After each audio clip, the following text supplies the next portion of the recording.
Kemenangan Vietnam menjadi salah satu poros komunisme yang disegani oleh Amerika Serikat di kawasan Asia. Nah, muncullah ideologi komunis di Asia Tenggara juga muncul.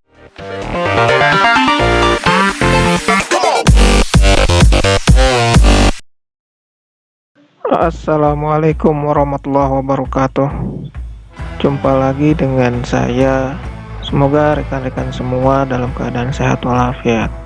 Pada kesempatan ini saya akan melanjutkan materi tentang runtuhnya peristiwa Vietnam Selatan, yaitu melanjutkan di bagian kedua.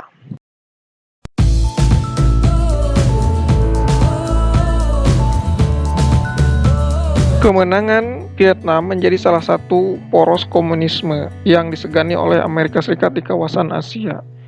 Nah, muncullah ideologi komunis di Asia Tenggara juga muncul ya. Penyebaran komunis atau paham komunis di Asia Tenggara ini didalangi juga oleh sebuah lembaga di Uni Soviet yang namanya Komunis Internasional atau Komintern.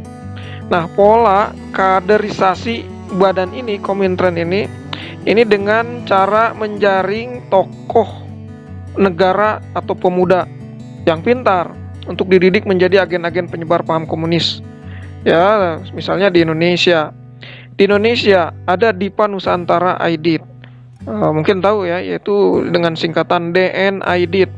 Itu DN itu Diva Nusantara Aidit. Ini merupakan salah satu tokoh yang pernah mengenyam pendidikan di Komintern.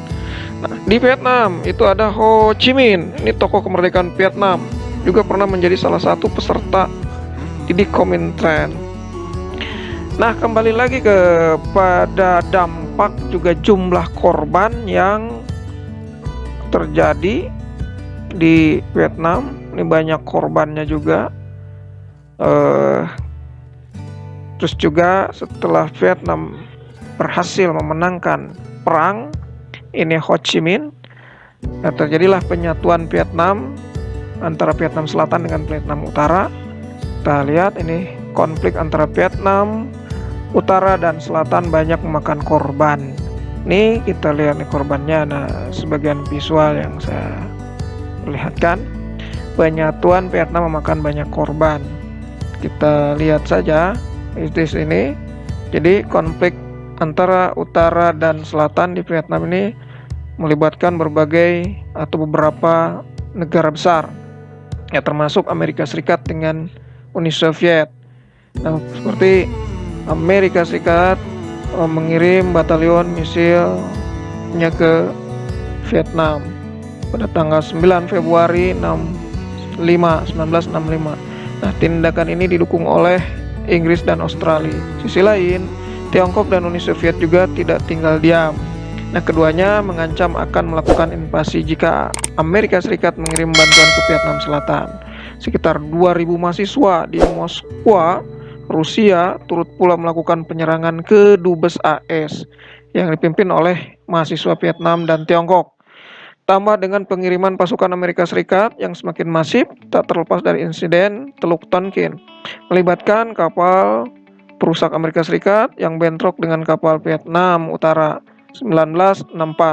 Nah, konflik tersebut berujung pada resolusi Tonkin yang mengizinkan Amerika Serikat untuk meningkatkan keterlibatan pasukan militernya di Vietnam. Terjadi eskalasi perang semakin meningkat, bahkan merembet ke negara tetangga seperti Laos, Kamboja. Keduanya menjadi markas pasukan Vietnam Utara sebagai jalur perbekalan. Tak ayal Kamboja dan Laos dihujani bom oleh Amerika Serikat saat perang memuncak tahun 1968. Titik balik perang Vietnam terjadi ketika pasukan Vietnam Utara menelancarkan operasi serangan yang disebut dengan serangan Tet, yaitu ke Saigon. Ini ke Saigon yang menjadi titik sentral kota Vietnam Selatan pada tahun 1968. Nah, meski gagal, setidaknya serangan ini berhasil memperkecil peluang Amerika Serikat untuk meraih kemenangan. Nah, terlibatnya Amerika Serikat pada Perang Vietnam berakhir setengah dasawarsa. Kemudian yakni pada tanggal 15 Agustus 1973. Keberhasilan Vietnam Utara 2 tahun berselang 15 Agustus 1975 dengan menduduki Saigon mengakhiri perang ini. Unifikasi atau penyatuan dua wilayah yang berseteru atau berperang segera dilakukan, yaitu Kutub Vietnam akhirnya bersatu pada tahun 1976. Di sini kita lihat. Nah, perang Vietnam ini pada penyatuan ini menyebabkan jatuh korban jiwa yang begitu banyak. Amerika Serikat dengan sekutunya kehilangan mencapai lebih dari 350.000 personil ini meninggal. 350.000 personil. Dan tambah juga korban yang luka-luka mencapai 1,3 juta meninggal. 1,3 juta meninggal. Juga sementara sipil juga turut korban. Banyak yang menjadi korban. 850.000 pasukan Vietnam Utara serta 604 korban, 4.000 korban luka. Sipil sekitar 200, banyak juga sipil yang meninggal. Terus 1 juta warga sipil Vietnam Utara dilaporkan tewas. Juga 240.000 warga Kamboja meninggal dunia. Warga Laos juga turut menjadi korban.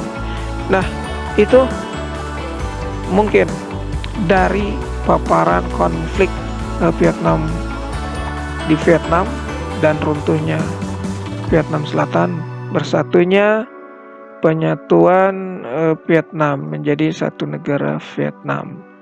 Ini semoga bermanfaat, dan juga ini untuk para siswa ada materi yang harus dijelaskan oleh kalian tugasnya. Oke, terima kasih, semoga bermanfaat.